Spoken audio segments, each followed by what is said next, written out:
o pessoal saber que está assistindo em casa e saber que a coisa é mais curta. Então vai ser 4.1. Foi? Ou vai ser 4.1? Eu nem sei como é que a próxima aula está marcada de 4 horas ou de 2 horas. Se a outra aula for de 2 horas, eu vou botar aula com 4.1, não sei como é que é. A última aula eu não mandei esse não. Não mandei. Pois é, essa semana não tem mais aula de língua não. Eu acho que só na semana que vem. Se for cada aula 4 linhas. Tá? Aula 4 linhas na próxima, tá certo? Se for o caso. Mas é isso mesmo, pode ser que a próxima aula seja mais curta. Semana que vem tem que ver, porque hoje chegou o e-mail oficial pedindo todos os auditórios de dia 24, que é segunda-feira, até o dia 5 de outubro, por causa dos concursos todos. Então, nós vamos ver como é que fica o esquema. De qualquer maneira, eu vou tentar sempre manter os horários normais ali na nova salinha que a gente tem aqui na secretaria, né? Ali tem uma mesa, gente, tem uma mesa grande, dá para a gente botar todo mundo de um lado, de repente botar uma cadeira extra ou outra. Assim, mas pela frequência da gente aqui, eu acho que ali deve ter umas 12 lugares. Tá? Os cursos estão muito mais povoados do que isso. Então nós vamos só finalizar aqui. Na aula passada, pelo que nós discutimos aqui, nós conseguimos chegar. Então nós apresentamos duas abordagens, uma das quais a gente trabalhou em aula e a outra a gente deixou mais como tarefa para vocês, que era a construção, né? Basicamente fez a construção de uma ação de Arrhenius puro, né? de uma ação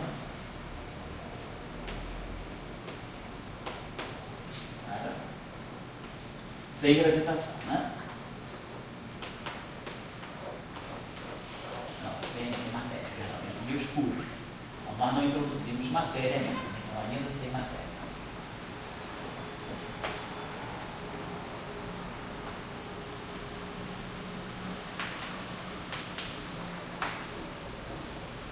Aí nós tínhamos adotado o ponto de vista, então nós pensamos da seguinte maneira, vou botar aqui. As nossas, a base da nossa construção foi, ponto 1. O que a gente fez? Ponto número nosso foi considerar a representação. A gente partiu da representação meio-meio, do grupo de Lorentz.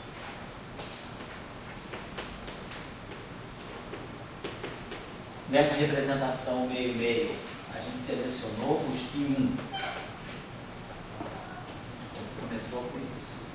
E a gente, então, no segundo ponto, entendeu que a gente queria dar propagação para o spin 1. O segundo ponto era, a gente queria o spin 1 em auto-interação. O segundo ponto que a gente colocou lá. Vamos querer produzir auto-interação de spin 1. Então, o que a gente pegou foi, para que isso acontecesse, a gente imaginou que a gente tinha um multiplete, uma simetria global,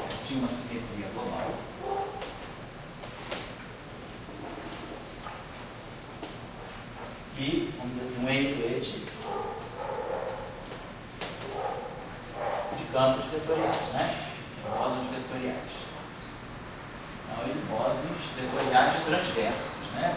Porque nós estamos já partindo do pressuposto que a gente trabalhava com FNI, bósons vetoriais transversos. Transverso é para selecionar os spin. Então, esse foi o primeiro ponto da gente. E o ponto 0 aí? Foi. Ponto 0? E o ponto 0 da discussão que você do na representação, você tira um grupo de campos. Né? Sim.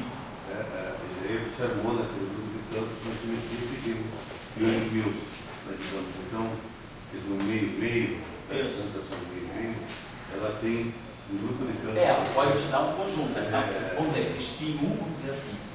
Vamos dizer que a gente queira, então, colocar um conjunto de spins 1. Então, o que a gente fez foi, então a gente vai poder ter campos vetoriais, um índice isso. E esse I que vai de 1 até N. Nós, a gente basear. Então, temos, em princípio, um n-plate de campos de spin. E aí, vai falar? Isso é um passo um pouco adiante do que o Wigner tocou. Né? Sim, sim. O Wigner não se preocupou nesse sentido. Isso aqui. Quer dizer, na representação do grupo de Lorentz, é ligado com campo relativístico. Um campo relativístico naquela representação. E no grupo de Poincaré, né, que foi o que Wigner estudou, as representações do grupo de Poincaré são representações de partícula. Então você imagina que eu vou colocar uma partícula, cada representação vai descrever uma partícula. Aqui a gente está dizendo que O que nós queremos agora é gerar interação de campos por um procedimento que nós já conhecemos, que é o procedimento de Needham, né? Então, nós dizemos, será que é possível construir auto-interação de spins 1? Eu estou pressupondo aqui que a gente já em algum curso aí fez a teoria F4, né? A gente sabe que a gente pode pegar escalares em auto-interação tipo F4. Depois, no próximo passo, quando a gente acabar o Yang-Mills de spin 1, nós vamos fazer o Yang-Mills do campo tensorial de gauge, que aí vai sair uma outra teoria, na verdade, para spin 0 em auto-interação, que vai ser o modelo sigma não linear. Então, já na próxima aula, já vai dar para a gente construir o modelo sigma não linear como uma teoria de Yang-Mills para uma outra categoria de campos, que não é a representação meio-meio, mas a representação 1,0 mais 0,1. Vamos falar disso na próxima. Então, a ideia é gerar interações, né? Então, o nosso ponto aqui é gerar interações da spin 1. Pode falar. Que a ideia não é gerar interações, mas associações de campos. São palavras que são verdadeiras. Como os campos se associam. Por exemplo, a lei de Faraday não é uma interação desse tipo.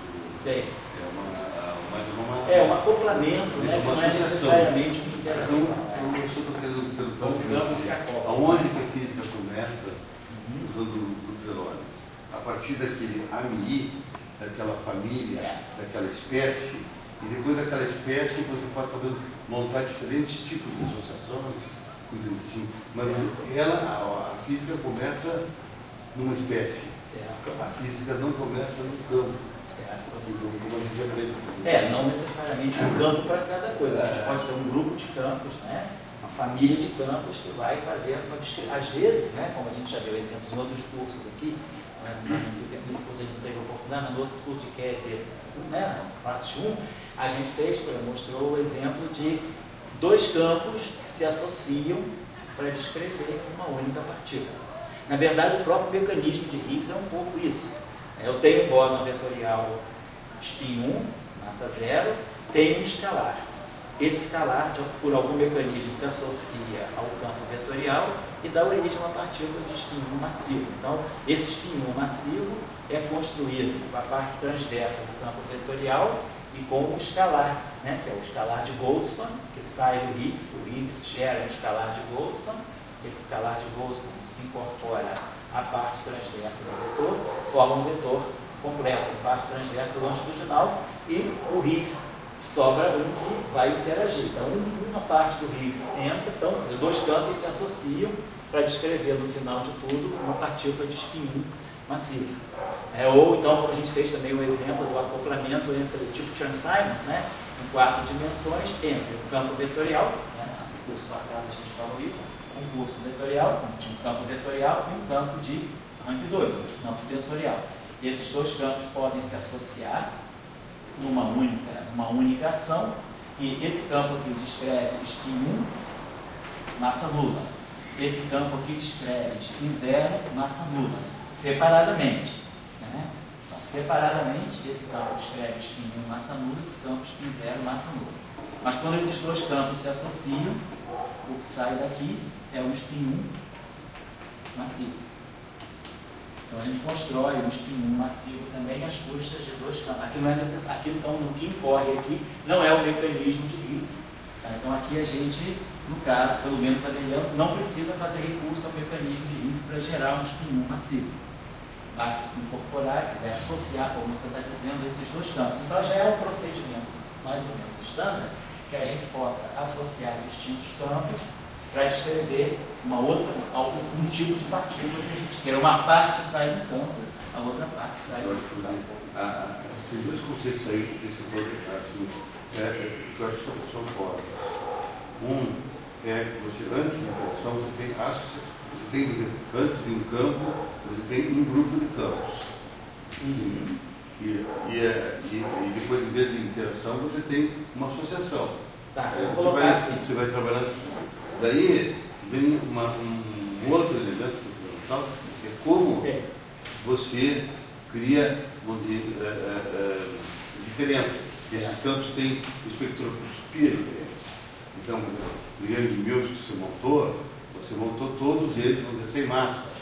Você poderia montar um grupo de campos, uns com uma massa, outros. Eu só quero dizer assim, nessas associações, você tem mais há uma pesquisa de como a partir de um certo grupo de campos você pode criar diferentes associações. Sabe? Então tem duas coisas para mim fortes. Uma, que a equação de Maxwell não é fundamental, porque não é só um campo aqui, um grupo de campos dentro de ela. Do mesmo tempo, falando desse tipo, a equação de Dirac que não seria fundamental. E depois tem a outra coisa, dado esse grupo de campos, quais são as associações que você constrói? Entendeu? Assim, os dois pontos sobre o legal, acho que ficou claro para todo mundo, né? Ponto número 3, então, nós queríamos criar, então, seria a auto-interação. O que nós fizemos? Então, para isso, nós entendemos que o campo vetorial, então, o Gaussian vetorial, ele tem que passar para a representação adjunta. Vamos colocar aqui. Então, ele transita, né? Vamos dizer assim, o índice I vai da representação do NP e passa para a representação adjunta do campo do grupo de gauge. Então, esse campo vai se acoplar diretamente aos geradores da simetria.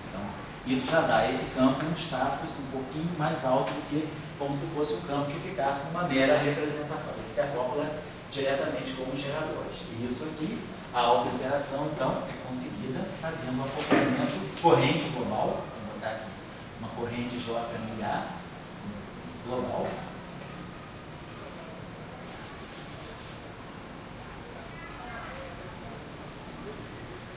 E vai se acoplar com campo vetorial. Daí, nós vimos que aí é uma questão de formalismo, né? Uma questão de escolha. Não é mandatório. A gente trabalhou, então, esse ponto aqui e a gente adotou a formulação de primeira ordem. Então, adotamos a formulação de primeira ordem.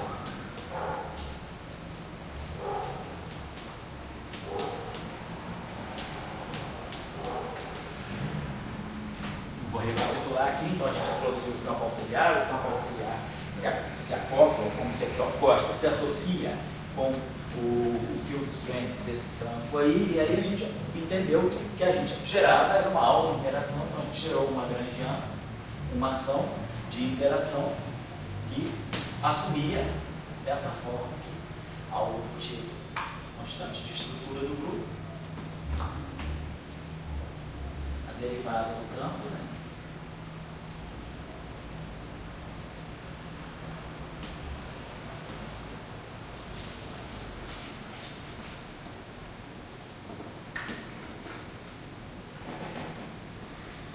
Chegou nessa estrutura aqui. Isso aqui basicamente vinha do F, isso aqui vinha do delta A, e isso aqui basicamente era, na aula passada, isso aqui vinha da parte, né, que era o BMI.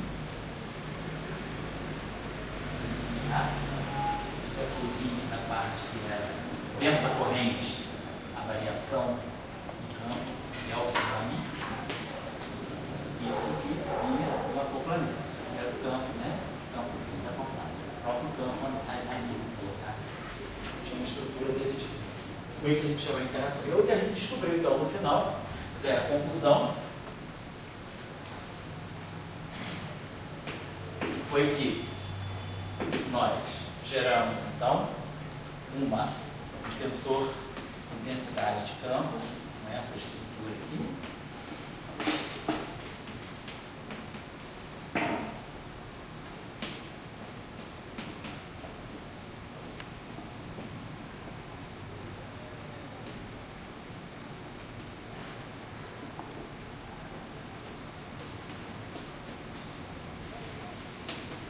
Que a gente pôde escrever a mesma coisa de forma matricial. Nós podemos pensar, né, vou também recapitular aqui para a gente associar, cada campo desse podia se associar com um gerador e a gente gerava uma estrutura desse tipo.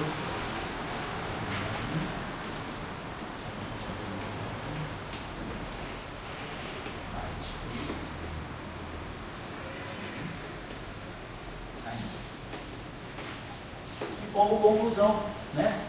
É redundante como conclusão final, normal. Conclusão, a gente vê que a simetria que era global, na verdade, essa ação que a gente ganhava, ela, de bônus, a simetria já saía local. Aqui, então, o bônus que a gente recebeu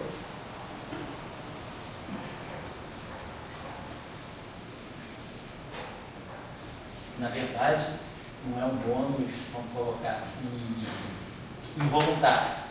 É uma razão de ser. Tudo começa, né? Sabe que o campo vetorial, do momento que a gente quer o field strength, o F-mini, que é o DMI, antes do DMI, do momento que a gente seleciona a parte transversa, tem uma simetria local aí que foi imposta pelo grupo de Lorentz. Lá, quando a gente na primeira aula trabalhou o D'Alembertiano, do A transverso igual a zero, dizendo, eu quero que se propague um spin 1 de massa nula, a gente já estava trazendo uma simetria global, local. A simetria global, depois ela veio para fazer o que você falou, a espécie de campos, uma família de campos. E aí, essa simetria global fornece a corrente, mas a gente redescobre a simetria local. A simetria local seleciona o spin 1.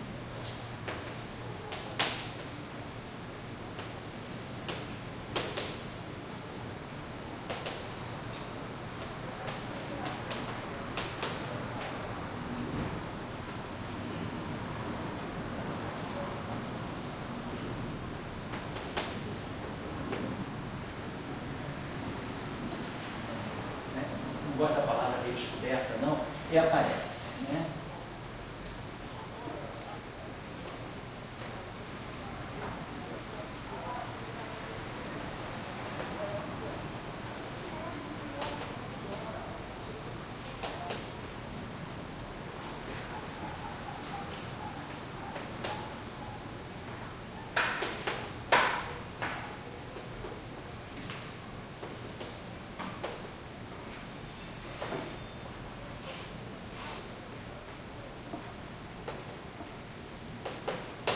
Nossa conclusão foi que a ação de anil escuro, ou Lagrangiano de anil escuro, né?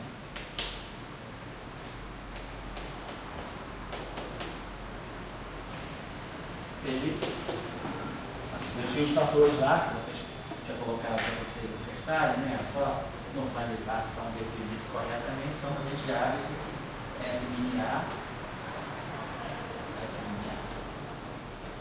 ok, F mini A. Então agora, dois pontos por exemplo. Essa discussão aí é uma questão do conjunto, né? Isso, certo. Você começou com eles isolados isso. E formulou um conjunto. Isso, através da auto-interação. A auto-interação virou, fez o conjunto. Você colocou a minha TA, né? Você associou o I ao A, você formulou o teu conjunto. O conjunto se formulou. E esse conjunto, vamos dizer, ele tem uma diversidade. Na diversidade dele, você não consegue botar massa. Então, ele tem um tipo de diversidade. O que tem é o seguinte, será que você não poderia formar outros conjuntos com outra diversidade, inclusive botando massa? Pode fazer isso. Então, você quer dizer, aí está um início de onde se discutir opções ao mecanismo do Higgs. Quando você volta para o grupo de Lorentz, você pode formular outro conjunto com diversidades entre os campos que têm a massa diferente, diversas entre eles. Pode. Então, vamos dizer assim, essa formulação de Chantilly, eu diria que é a formulação mínima, é a formulação mais básica. A partir dela a gente pode tirar variantes, mas essa seria a formulação mais simples que a gente pode colocar, inclusive ela é sem massa, né? E a formulação mais simples que a gente pode colocar para propor a auto-interação para objetos de espinho. Mas isso não significa, não estamos deixando de lado a massa, nós estamos trabalhando com a representação de massa nula. A introdução da massa pode ter uma riqueza muito grande, como você está falando, pode ser o mecanismo de Higgs, podem ser mecanismos alternativos, um mecanismo aqui, ou pode também não ser um mecanismo, né? O mecanismo é uma coisa mais de segundo plano, você está forçando de alguma coisa a introdução de. Pode não ser mecanismo também, pode ser que a gente consiga ver que há uma geração de massa através da própria estrutura do espaço-tempo, que é possível também. Não necessariamente eu preciso criar um mecanismo auxiliar que vai gerar massa. O Higgs é isso. O mecanismo de Higgs é um mecanismo, né? Mas não necessariamente. A gente sabe que existem outras tendências de a gente gerar vocês, que é uma questão que eu considero fundamental. Pode falar. É o seguinte, se para a natureza o conjunto é a unidade fundamental. Entendeu? Quer dizer, a natureza é uma maneira meio simbólica, para a física, né? Se você está trazendo um conjunto como uma unidade fundamental ou não.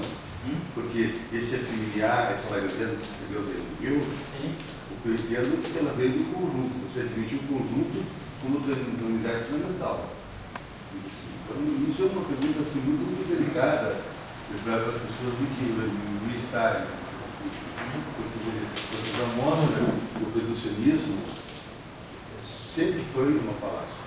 É uma maneira simplesmente de tentar organização, mas sempre foi uma falácia. Eu não digo que é uma falácia, vamos dizer, eu acho que o reducionismo é uma primeira etapa, né? Para você compreender. Depois, claro, que você quer compor as peças. Eu acho que é uma primeira etapa. Às vezes a gente ficou muito tempo na etapa reducionista, porque ela se mostrou tão rica também, né? Tão rica de fenômenos, tão rica de possibilidades, e acabou resolvendo uma série de discussões ou de constatações experimentais no primeiro momento, e aquilo ocupou a literatura por muito tempo, mas não significa que vai ficar só. Eu acredito que seja um período de compreensão da pelo menos na eu como isso, eu pego um gráfico de Feynman, qualquer coisa, então tem Bloom, aí no caso dele, Bloom, assim, interagindo um com o outro, então cada um tem. E a noção do conjunto não existiu, nunca me disseram. Sei.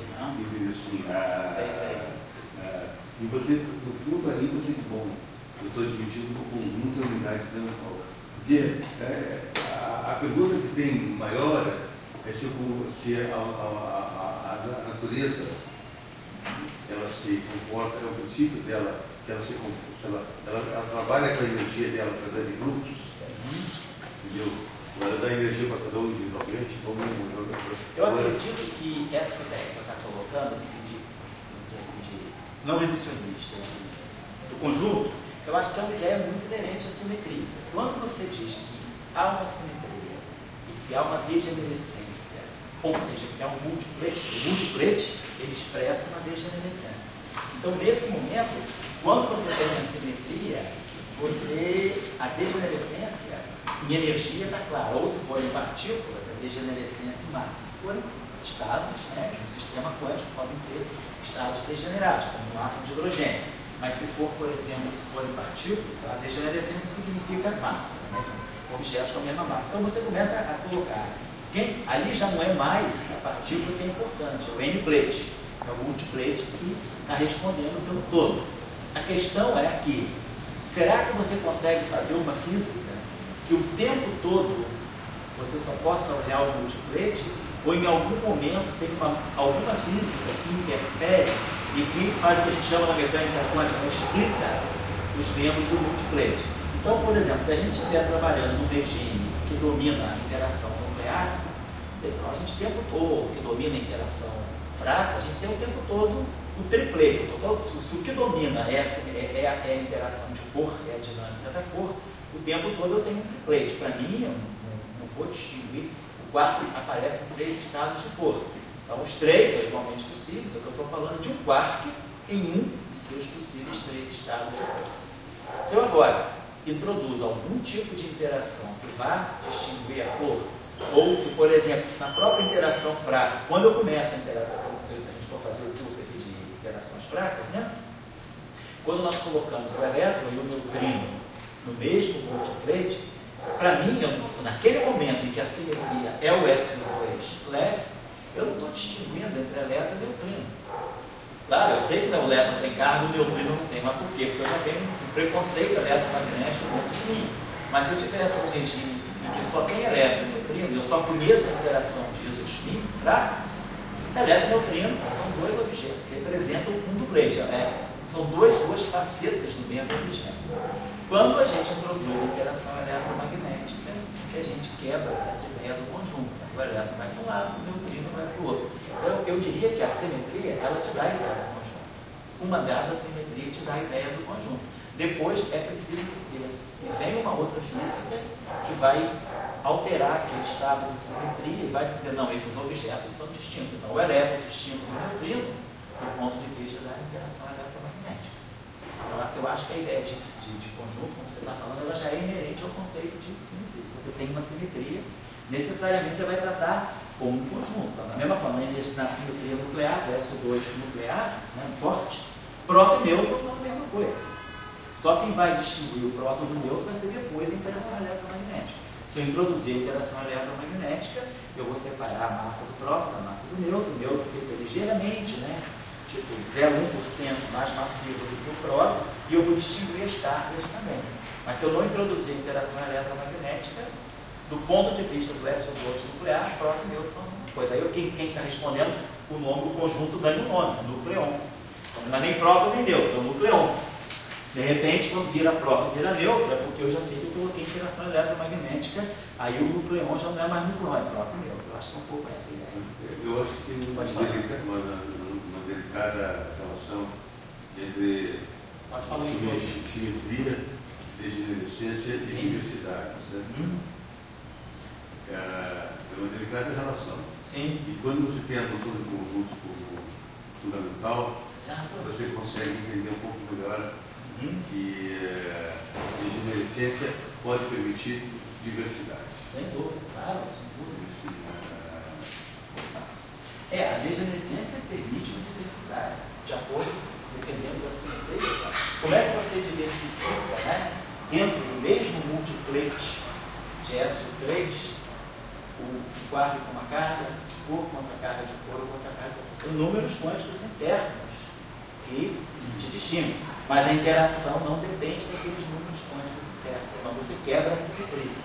Então, quark com as três cores, né? Um triplete. Então você vai distinguir pela estranheza e pela hipercarga de cor. Claro que os três quarks, eles sabem que eles se distinguem dentro do triplete. Eles têm os seus devidos lugares dentro do triplete. Dentro do triplete eles são distintos. Mas a interação que respeita aquela simetria, ela não pode depender desses números quânticos internos. Que é como se você criasse direções, se você coloca uma interação que depende do isospin fraco, do isospin de cor, ou da hipercarga de cor, é como se você colocasse uma direção privilegiada no espaço das cores. Então você quebrou a simetria, é como se quebrasse a simetria rotacional no nosso espaço. E se eu colocar uma direção privilegiada, eu quebro a simetria rotacional. Então, você sabe que os objetos estão distintos ali dentro, mas a interação não revela isso. Vai ser preciso uma interação externa para revelar isso, ou, se aquela própria interação entrar num regime em que ela é violada, que ela é quebrada. Pode ter algum mecanismo que faça com que o sistema transite por uma fase em que aquela simetria é quebrada, aí essas diferenças internas vão realmente aflorar. Mas senão elas ficam guardadas no âmbito da simetria. Isso aqui, digo por muita unidade fundamental, é ser bonito. No sentido puro, A gente sabe que nem o comunismo trabalhou dessa forma, né? Vamos dizer assim, é o todo que encontra. Sabe que tem mais coisas nisso aí. Na verdade, você cria uma relação entre o individual e o coletivo, sabe? Vive em campo, né? Esse princípio, sabe? Vamos colocar aí, então, nós quando colocamos o autoacoplamento, né, o autoacoplamento, ele pode ter uma certa intensidade. Eu vou ter que colocar um parâmetro, né, no primeiro momento nós colocamos um parâmetro para medir o quanto esse acoplamento pode ser intenso. Deve ter um regime que esse acoplamento pode ser mais forte, só menos forte. Então a gente tem liberdade para colocar um parâmetro e a dimensão dele é nula. Se eu tenho 4 dimensões, nós já sabemos de outras instruções que o campo vetorial tem dimensão de massa 1. Essa corrente aqui, ela envolve D, A e A. Então, massa 1, 2. Então, a corrente tem dimensão 3. A autointeração, então, cria um Lagrangiano com dimensão 4, como deveria ser. Então, a constante de acoplamento de Gauge, a constante de acoplamento de Young-Newton, é uma constante de acoplamento com dimensão nula de massa. Isso é uma coisa importante, porque isso vai já dando para nós, né, a ideia de que a gente vai estar construindo uma teoria conforme. Uma teoria que tem invariância de escala por não apresentar nenhum parâmetro com dimensão de massa ou de comprimento. Vamos comentar isso mais tarde um pouquinho. Então, se nós colocamos esse G aqui, é claro que, na verdade, nós estamos modificando a definição do FMI pela introdução do G, que, na verdade, o que está acontecendo é que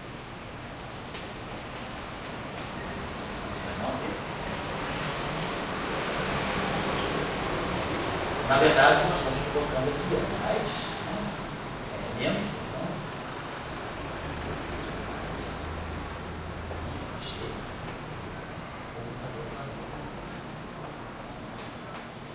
não sei se no caso deixa eu colocar ali, mas quando eu colocar o comutador é porque tem o I. Se eu não colocar o comutador, quer dizer, essa equação aqui, se eu projetar essa equação nas componentes do espaço da simetria, do espaço do grupo, né, essa equação é projetável nas componentes A, em relação aos geradores, né? Então, isso aqui seria F de A e I.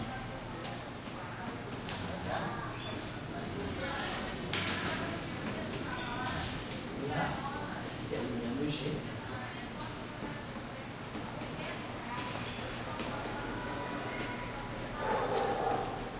Então, esse objeto aqui vai fazer o papel para nós daquilo que mede a alta interação e, na verdade, a gente vai ver que ele gera dois tipos de alta interação. Isso é uma coisa interessante, que é uma questão que a física experimental não provou.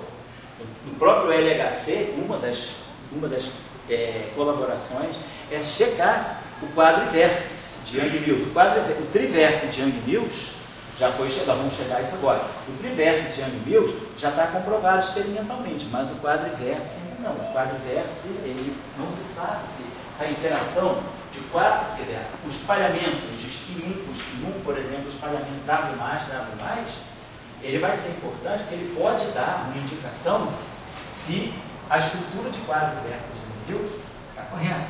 A teoria de Young-Mills, ela fecha para a gente, ela já dá uma estrutura de trivértice e dá uma estrutura de quadrivértice. Isso aqui já vai dar para nós vamos deixar um acoplamento cúbico e um acoplamento quártico. Mas existe uma relação, a constante de acoplamento cúbico, ela é, a constante de acoplamento quártica é o quadrado da constante de acoplamento cúbico. Então vamos ver a estrutura do vértice. O quadrivértice está em estudo. Então, se a gente quiser, tem trabalhos bem recentes do LHC, né, da fenomenologia ligada ao LHC, que estão averiguando essa questão. Qual é a precisão de medida da estrutura do quadrivértice para ser checada? Todo mundo espera que sim, ninguém a esse ponto vai duvidar, está duvidando que a estrutura do quadrivértice está errada, mas tudo também não, experimentalmente, não tem uma verificação 100%. Né? Então vamos trabalhar isso daqui a pouquinho, vamos ver como é que fica o quadrivértice e o quadrivértice. Ou não? Desculpa, como é que você passa do FMA para o FMI, tem que explicar pelo GA? Vamos dizer, de lá o que eu fiz foi isso aqui. Todos esses objetos estão na representação adjunta. Então, supõe-se que cada um desses objetos está acoplado, está saturado num gerador do grupo. Vamos lá.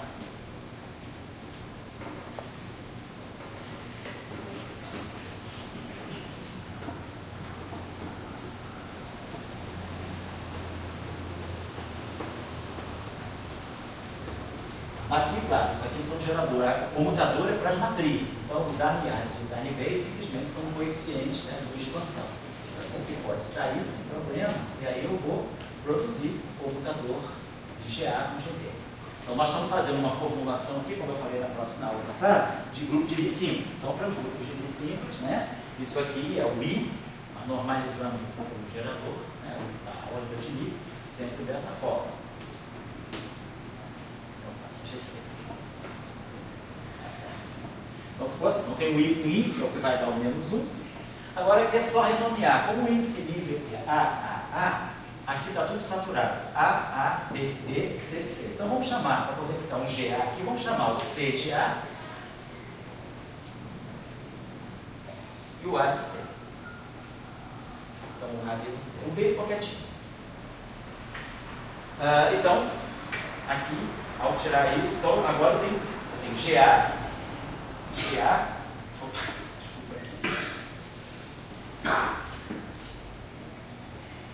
então tem GA, que eu fatorei, GA, e agora eu fatorei esse GA. E aqui, né, então, apareceu para nós DNI ANIA menos DNI ANIA. Vamos trabalhar só esse último termo agora. O I, os dois I's, produz o -1, e o G está aqui. E aí nós vamos produzir a constante de estrutura. FCDA. E aí nós vamos ter o ANIC, o AID.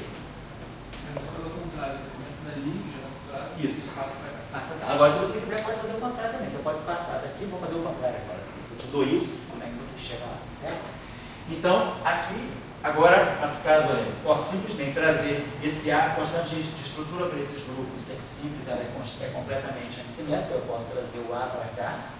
O A passa pelo B, dá um sinal menos, aí chega aqui. Depois ele passa pelo C, dá outro sinal menos. Então, fica com um sinal mais. Eu transito o A de duas posições sem nenhum problema. Esse índice aqui está saturado. Então, eu posso chamar ele de B e esse de C. E aí fica na forma que nós chegamos, certo? Então, isso foi partindo. Aquilo ali a gente chama que os campos estão valorados na álgebra de Lie. Então, essa relação aqui é a relação que nós chamamos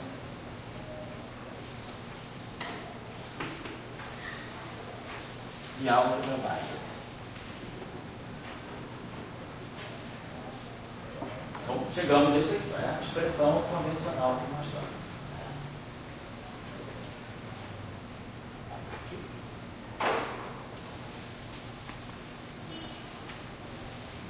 Agora, se eu quiser. Oi? Ela foi um lugar, se queria que você joga massa, um parâmetro. Parâmetro. Depois, claro, vamos dizer, a palavra até melhor, é um parâmetro, não é um constante necessariamente, porque aí a gente já sabe. Para QED, como vai ficar claro depois, né, com o estudo do grupo de renormalização, que esse parâmetro ele não é fixo, esse parâmetro corre com a energia. Então, essa que a gente chama de constante de acoplamento, na verdade, é um parâmetro que depende da escala de energia. Mas é um parâmetro que eu coloquei agora. Eu tenho liberdade para colocar esse parâmetro para ele medir a intensidade da interação, como a gente faz no caso eletromagnético. Bom, aí eu penso, se você quiser fazer o contrário, para quem quiser partir dessa expressão e chegar na expressão valorada na álgebra de Lie, então é como a gente observou, é só multiplicar aqui por um GA, bota um GA aqui, bota um GA aqui, e aí lá, bota um GA aqui.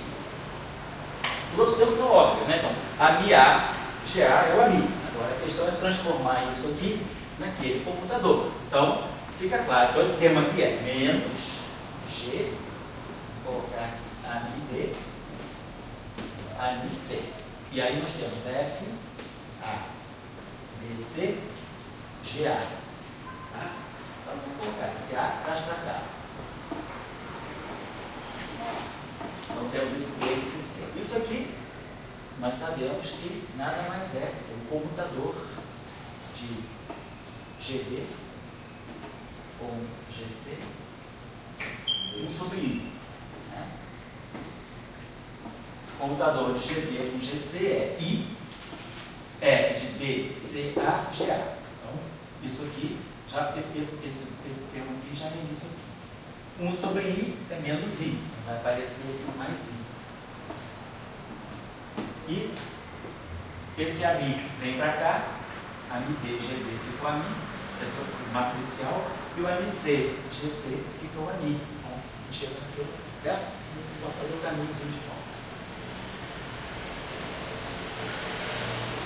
Aqui eu queria só chamar a atenção para uma coisa que pode ser interessante.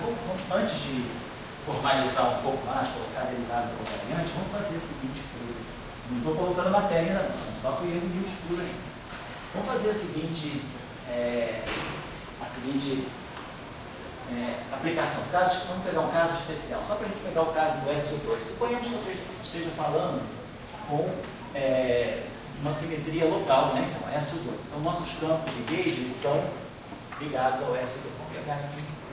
Se eu pegar, para nós vamos ter os amiais e vamos dizer que eu tenha o gerador. Vou colocar aqui os geradores. Então, a minha pergunta é, eu vou colocar esses geradores em que representação? Meu campo gauge lá, ele está associado ao gerador, mas o gerador está livre. Eu posso ter geradores de SO2 na representação fundamental. Na representação do Blake. Do Blake de SO2, nós sabemos que os geradores são as matrizes de Pauli sobre 2. Então, nesse caso aqui, a álgebra de SO2 está realizada. É sigma A sobre 2, sigma B sobre 2.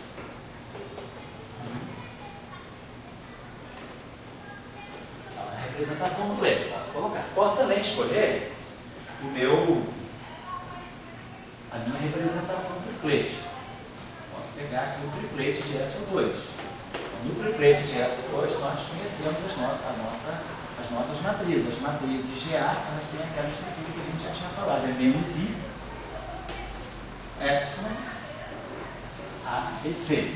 Na representação tridimensional de SO2 e a representação adjunta de SO2, os elementos de matriz de carga gerador são dados pelos próprios constantes de estrutura, menos I, F de ABC. Então eu conheço essas três matrizes, como a gente escreveu na aula passada, e eu sei de novo que com essas relações aqui, essas matrizes aqui, GA, essas matrizes 3x3, fecham a mesma álgebra de Lie, I, epsilon, ABC, GC. Então, estou numa representação tridimensional com esse gerador. Eu posso escolher, então vamos ver depois qual é a escolha correta que a gente tem que fazer. Qual é a representação que eu pego? O fato de estar na representação adjunta diz que os meus campos de Young-Mills, eles se conectam com os geradores, a simetria. Agora, essa matriz aqui, ela pode ser de qualquer dimensão compatível com a representação do grupo. Se o grupo é SO2, essa matriz pode ser 2x2, pode ser 3x3. Se o grupo é SO3, essa matriz pode ser 3x3, essa matriz pode ser 6x6, pode ser 8x8. E aí eu vou definir essa matriz de acordo com a representação de matéria, de acordo com o campo de matéria com o qual os campos de Young-Mills vão interagir. Isso vai ficar claro depois. Vamos colocar, eu coloquei matéria 1. Mas vamos dizer que eu pegasse Young-Mills na representação fundamental de SO2, que é o caso, por exemplo, da teoria eletrofrata. Na teoria eletrofrata, nós temos aquela simetria SO2 left, onde nós colocamos o deuterino e o elétron como um duplete, e nessa simetria, né, se eu pegar só para a gente recapitular rapidamente aqui, né, um exemplozinho simples, do SO2 left, por exemplo, do setor eletrofrato, né, se eu pegar os elétrons, né, a gente coloca aqui o deuterino, coloca aqui o campo do elétron. Então, os meus campos de SO2, o meu setor de Young-Mills de SO2 vai interagir com esses elétrons. Então, para nós vai ser importante pegar os campos, né, AMIA, os campos AMIA com essa representação. AMIA, sigma A sobre 2. Eu vou pegar os campos de Young-Mills saturados com os geradores. Os geradores, no caso de uma simetria não abeliana, eles fazem o papel da carga. Seria a carga não abeliana. No caso da interação eletromagnética, né? Quando a gente se lembra lá dos nossos cursos de eletrodinâmica clássica, a gente lembra quando a gente fez a interação, quando a gente fazia a interação, né, do campo, né, lá na primeira aula de elipse, então chegava-se a uma derivada covariante do campo de Dirac, do férmio carregado. Então a gente ficava com alguma coisa desse tipo. E a constante de acoplamento, aqui eu coloco o valor da carga, a μ, a psi. E a transformação em gauge local da matéria é exponencial de I, a constante de acoplamento, aqui, parâmetro de gauge, psi. Então, aqui nós estamos colocando a constante de acoplamento. Aqui é a carga. A carga é o valor que me dá o quanto o campo é afetado pela transformação. Se o campo for neutro, se ele não tiver carga, ele nem sente a rotação. Se aqui é zero, se liga igual a si, ele não se transforma. Se ele não se transforma, ele nem se acopla com o campo de fora. Aqui está a carga. Então, aqui é o gerador. Quando a gente faz uma transformação não abeliana, a gente vai colocar aqui os geradores, os gerais, e no lugar desse parâmetro a gente vai colocar os parâmetros com carga. Então, o gerador, ele está fazendo o papel, no caso não abeliano, ele faz o papel da carga. Então, quando eu estou colocando esses geradores aqui, nós vamos ver já, os campos vão ter certas posições dentro do grupo de gauge, que vai dar a eles, né, assinalar para eles os números quânticos corretos daquela simetria. Vamos expandir isso aqui, segundo essa base de SO2. Então, eu teria um meio. Aí nós vamos colocar, se eu colocar isso aqui de forma matricial, a interação, você acorda. Isso aqui eu estou pegando só o campo de gate. Só o sigma azul. Estou pegando um AMI com sigma azul. Eu vou colocar os AMIs aqui dentro agora. Então, quando eu pegar o gerador sigma x, eu vou ter AMI1 sigma 1 sobre 2. Então, o AMI1 vai estar aqui. Eu vou ter o AMI1 aqui. O AMI. Quando eu pegar, quiser correr o índice, aí vai para o 2, vai pegar a matriz de Pauli sigma y. Aqui vai aparecer menos I, AMI2. Aqui vai aparecer mais I, 2. Depois, quando eu pegar o índice, a terceira componente, vai aparecer o AMI3 e aqui o menos AMI3. Vamos colocar dessa forma. Então, isso aí é o meu, deixa eu apagar isso aqui, é o meu AMI. Vamos caminhar um pouquinho mais. Vamos pegar o... Vamos observar aqui uma coisinha, então. Esse campo aqui, ele é complexo. Então, automaticamente, eu estou complexificando, né, esses objetos aqui, esses dois potenciais de gauge, eles já aparecem de uma forma complexa. Então, vamos chamar o seguinte, vamos chamar esse campo aqui, ele continua real. Isso aqui eu vou chamar isso aqui, vamos fazer isso aqui. Chamar isso aqui de AMI3. Vamos chamar isso aqui de WI. Claro que esse aqui é um W estável.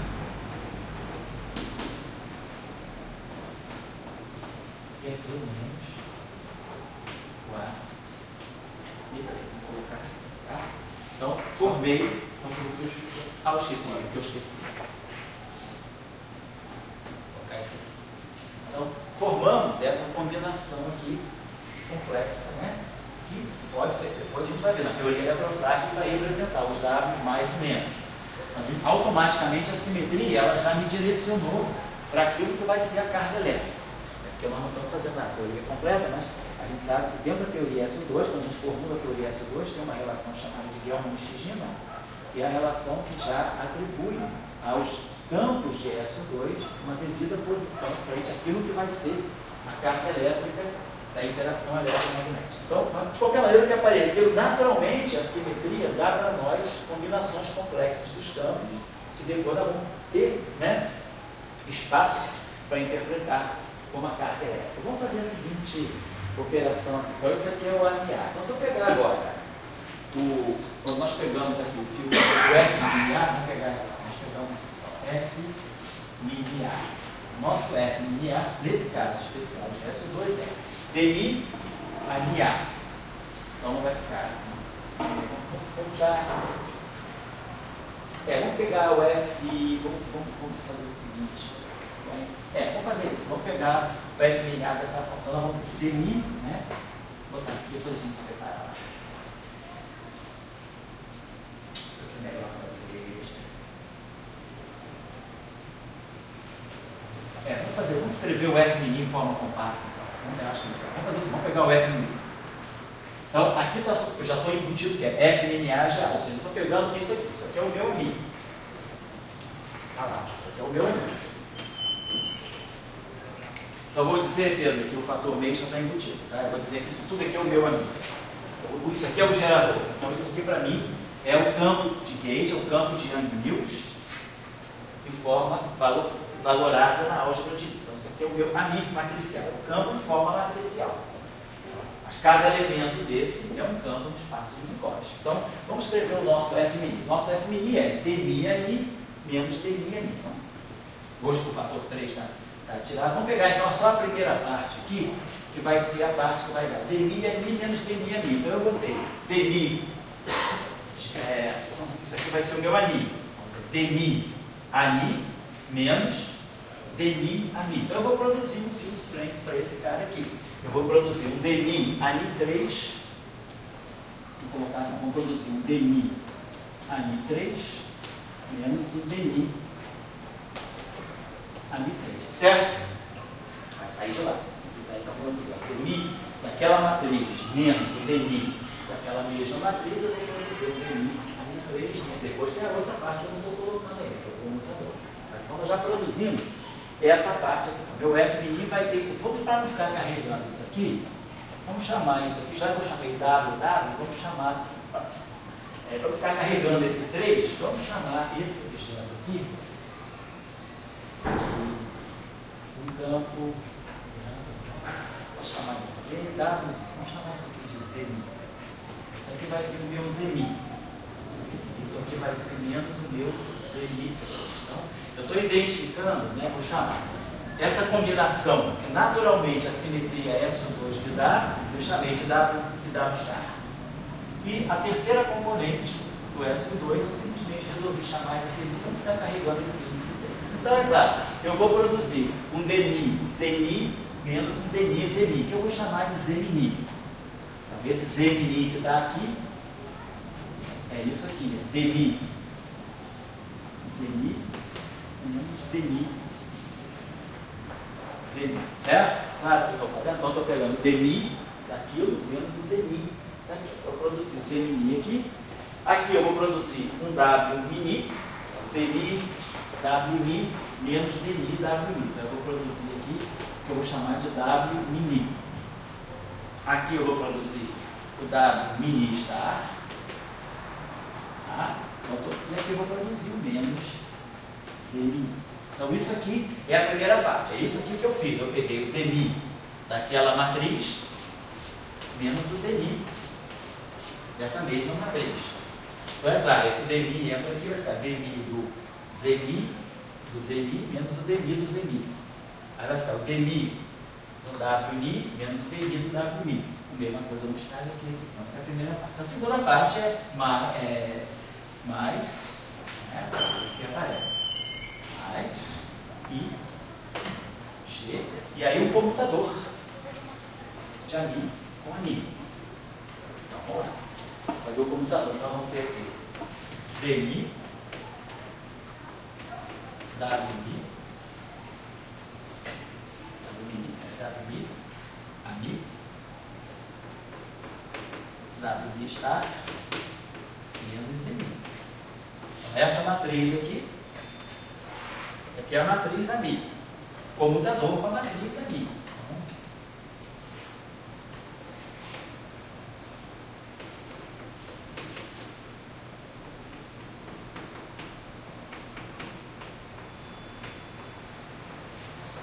Então vamos calcular o comutador dessa matriz. Então, isso vezes isso, menos isso vezes isso. Claro, vamos fazer só isso vezes isso, depois vamos só trocar o mil com isso. Então, fazendo a primeira parte do comutador, nós vamos ter isso aqui.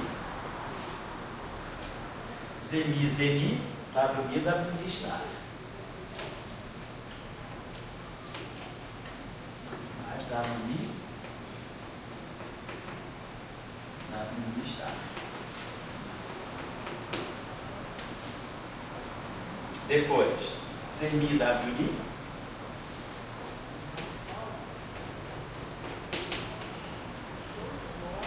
Mais menos WMI, ZMI.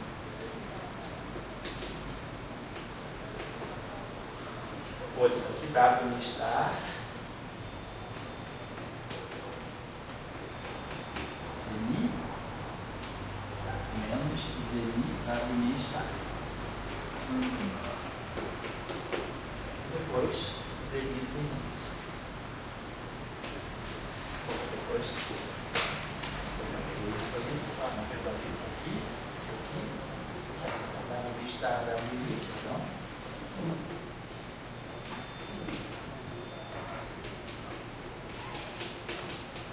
WMI star, WMI mais ZMI, ZMI. Então isso aqui é a primeira parte do computador. Agora menos essa matriz vezes essa. Mas menos isso aqui trocando mi com mi. Vamos acrescentar isso aqui.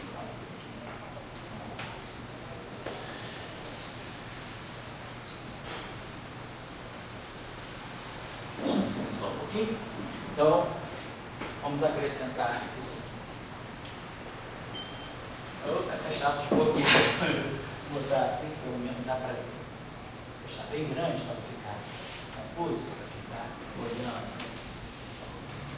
Só aqui, só para escrever esse computador. Então, eu agora vou pegar essa matriz do comutador e subtrair do outro termo. Claro, o outro termo é só pegar essa matriz, é a mesma matriz, só que trocando mi por ni. Então, quando eu fizer isso aqui, eu vou subtrair zmi menos zni menos zni. Quando eu pegar esse elemento aqui, menos o elemento correspondente da outra, zmi menos zni vai cancelar. Vai produzir wmi star menos, trocando mi por mi, menos wi star. Como fica esse termo aqui? Esse menos o correspondente desse. Agora eu vou pegar esse termo aqui. Zmi wi menos zni. É só trocar o mi por ni. Então nós vamos produzir aqui zmi wi menos wi zni. Agora menos trocando mi por mi. Menos zni wi mais wi zni. Então esse termo aqui junta com esse termo aqui para dar um fator 2. Então vamos ter aqui um 2 zni wi. Aqui, ó, menos 2 zni wi. Essa é a primeira partezinha. Esse aqui é o meu F mini do SO2. Tá? Estamos construindo agora esse carinha aqui. Vamos agora. Wi star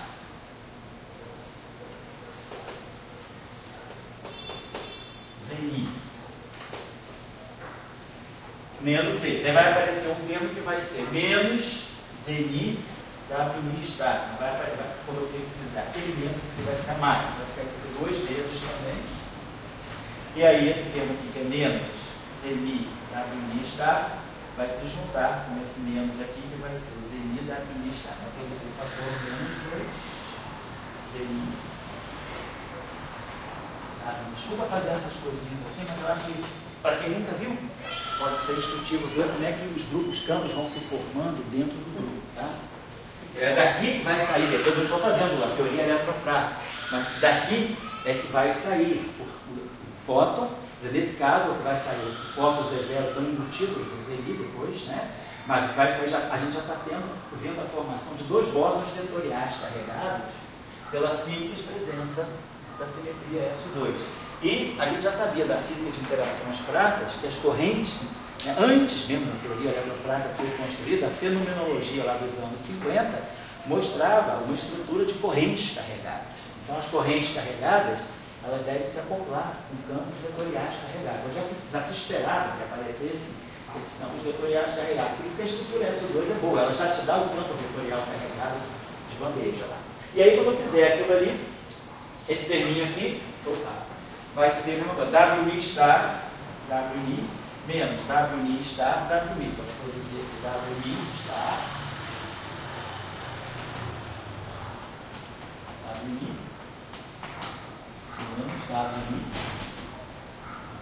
wi star. E aí de novo, o zni vai cancelar. Então, na diagonal, aqui a gente formou isso, meio disso. Você acha que vai apagar isso aqui? Então, isso é o meu F mini. Então, o field strength de Young Mills, deixa eu apagar isso aqui, né?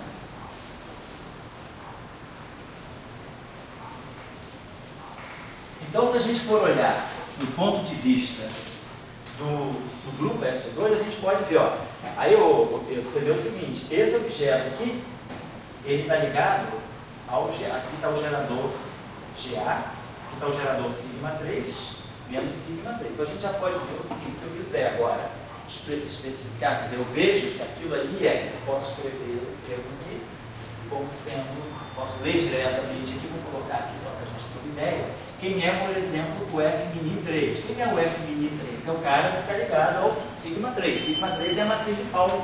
Então é 1, eu posso escrever isso aqui como sendo Z mini 1, 0, 0, menos 1, mais W mini 0, 1, 0, 0, asterisco no final. Aqui atrás? É, não, Ah, deve ter sido. Isso, né? Vamos ver o contrário. É só se eu subtrair esse aqui com mi trocado com mi. Então vai ficar WMI estar, obrigado. E aqui eu coloco WMI estar, por exemplo, 0, 0, 0. Vou colocar assim, né? Isso aqui. Então a gente vê que o ZMI, ele está pegando esse aqui e esse aqui. E aí eu posso pegar isso aqui, vezes 1.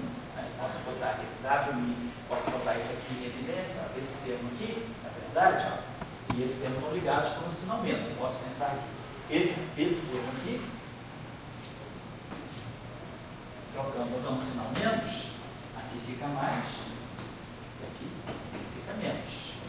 Está botando sinalmentos. Então, ó, WMI estar, WMI estar. Então, de novo, então, o F-3 ele já fatora isso aqui. Ele vai dar para nós, né? O F-3 ele está dando para nós 1, 0, 0, menos 1. Então, aqui nós vamos ter ZI. Então, o que está aqui é o field strength, objeto não brincar, objeto neutro, que não é complexo, que é real. E vamos ter aqui esse termo que vai ser mais, é o que está aqui, mais WMI.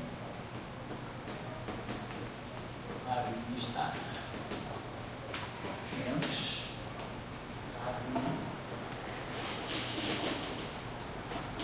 WMI está. Então essa aqui seria o field strength associado, né, à terceira direção do grupo de gates, que é a S2. Aqui só uma coisinha, né? Nós tínhamos colocado para nós, né, os geradores. Para nós, o gerador deveria fatorar, quer dizer, automaticamente eu já tinha colocado, embutido um meio dentro dos campos, né? Então, tá, eu embuti um meio dentro dos campos, tá? Então, o gerador comigo isso aqui, estou escrevendo isso dessa forma. E aí, se eu quiser pegar, por exemplo, esse cara que está aqui, fora da diagonal.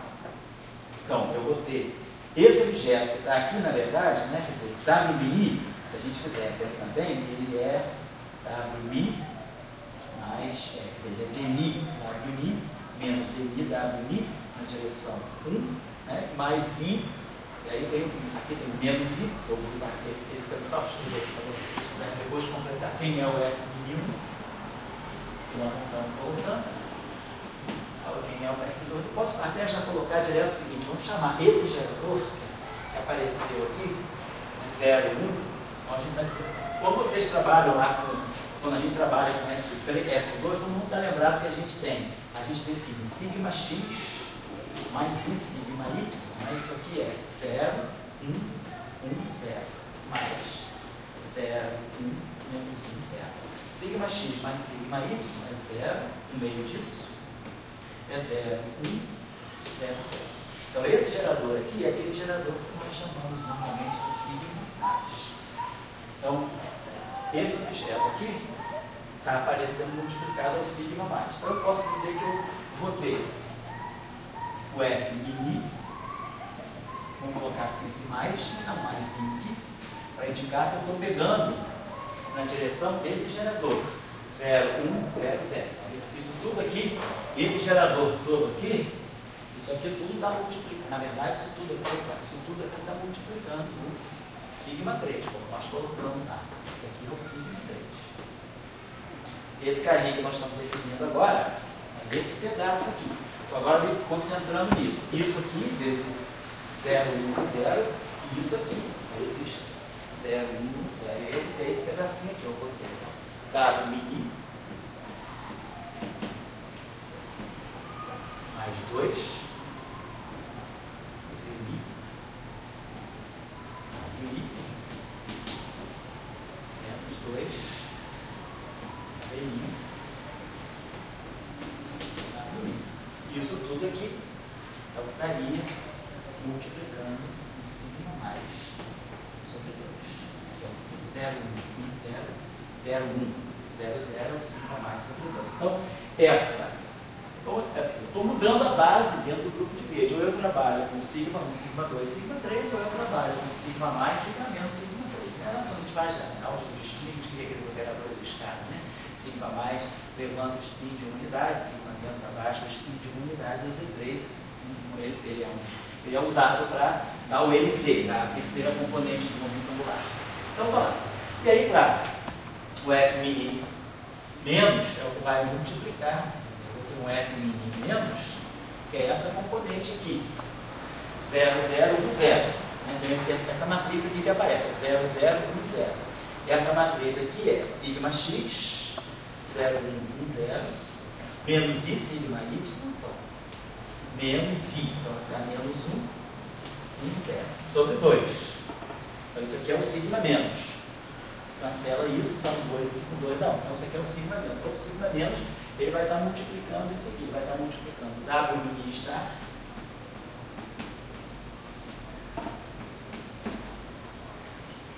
E depois esse pedaço aqui vai ser 2, W mini está, menos 2 mi, W mini está, mais 2 Zmi, W mini está. Então, isso aqui aparece multiplicando o gerador. Então, o F mini tem essa estrutura. Ou eu posso deixar ele assim, de forma matricial, se eu quiser, ou então eu posso escrever ele dessa maneira. Meu F mini, no final de tudo, né? Meu F mini, posso escrever assim, ele é F mini mais sigma. Não, sigma mais sobre 2, não, sigma já tem 2, né? Isso aqui é o sigma mais, perdão. O 2 está no sigma x, mas isso sigma y. É F mini mais sigma mais F mini menos sigma menos mais F mini 3. Vou quebrar aqui o 3 assim. 3 aqui, sigma 3. Então, essa é a estrutura do F mini. Se eu quiser, eu posso deixar assim, explicitar as matrizes, é mais compacto. Então, se quiser, eu posso deixar a coisa assim, certo? Então, só lembrar vocês que automaticamente, então isso aqui está contraído com a matriz sigma mais. Está contraído com a matriz sigma mais. Esse pedaço aqui, é o pedaço do dado mi. A matriz sigma mais é essa aqui, 0, 1, 0, 0, que é onde nós justamente colocamos o AMI 1 menos e AMI 2. Isso vai fazer o papel do W+. Esse WMI, eles não estão fazendo isso aqui agora, mas depois, lá na frente, quando a gente for fazer interações práticas, a gente vai ver que esse WMI nós vamos associar justamente com o bóson W com carga eletromagnética mais, e o seu conjugado complexo nós vamos associar com o WMI com a carga eletromagnética negativa. Então, essa vai ser a associação que nós vamos fazer depois, mas isso aqui eu estou dizendo que a estrutura de SO2 já me deu isso, e me deu aqui, ó, um campo que é completamente neutro. Se esse aqui tem carga mais, esse aqui tem carga oposta, que é o complexo conjugado. Então, se esse aqui tem carga positiva, esse tem carga necessariamente negativa. Então, um cancela o outro. Então, esse F-3 é neutro. Então, se ele se acoplar com alguma corrente, essa corrente poderá ser a corrente neutra, que é o que vai justamente, que foi uma coisa, um teste importante da interação prática, é o aparecimento de uma corrente neutra.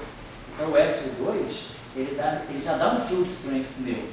Será que é daqui que vai sair o fóton e é daqui que sairia o Z0? Então, só para apagar isso aqui. Agora, por que eu estou chamando a atenção disso? Só por uma coisinha. Isso é o F mini em forma matricial. Quando a gente coloca na ação, quer dizer, quem é a ação? Só quero chamar a atenção aqui para vocês, uma coisa que é uma consequência física importante também. Eu acho que eu não vou apagar isso aqui. Eu acho que isso nem entendeu o pessoal olhando para isso. Por quê? Esse aqui é o campo real. Então, vem cá. Esse aqui, se esse campo aqui tem uma carga eletromagnética, esse é o complexo conjugado. Então, vai ser sempre cancelar. As fases eletromagnéticas vão sempre ser canceladas. Esse aqui é um ponto de flow disso aqui é neutro. Esse é carregado, mas esse aqui vai trazer a fase oposta, então cancela. Então, isso aqui já é neutro. Então, você joga a parte complexa só para a fase. Isso. Mas automaticamente se cancela. Estou dizendo o seguinte, se esse campo aqui eletromagneticamente tem carga mais, esse cara aqui carregada necessariamente. Menos. Então, se eu fizer uma transformação 1 eletromagnética, a fase daqui cancela a fase daqui. Isso que isso é neutro. Certo? Tá? Sempre, e esse aqui não. Esse aqui é neutro, mas esse é carregado. Então, esse F mini, ele tem a mesma carga que o W tem. E o F mini menos tem a mesma carga que o W mini está. Certo? As cargas estão todas organizadas direitinho. Então, a própria, é aquela coisa, né? A partitura está pronta, é só tocar. É só olhar e fazer, que o SO2 já fez tudo por você. É só você interpretar. Vai lá. Segue que já está todo feito. No momento que você escolheu a simetria, você vai. Deixa eu apagar isso aqui.